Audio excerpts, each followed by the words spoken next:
Enugu for this election.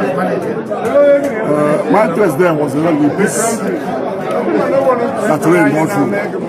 And they just did it very peacefully. I saw it was a one voice. It was a voice of the people saying one thing.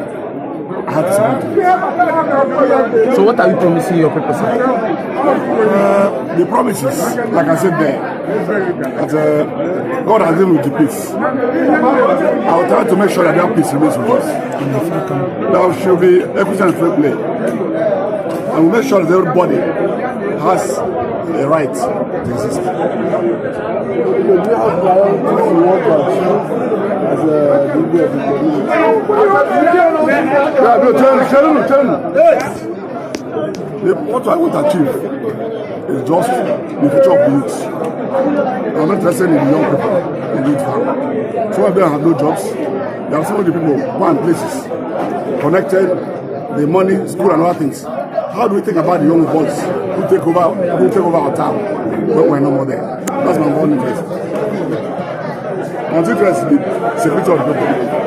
And the security. Everything can follow. Thank you very much. Thank you.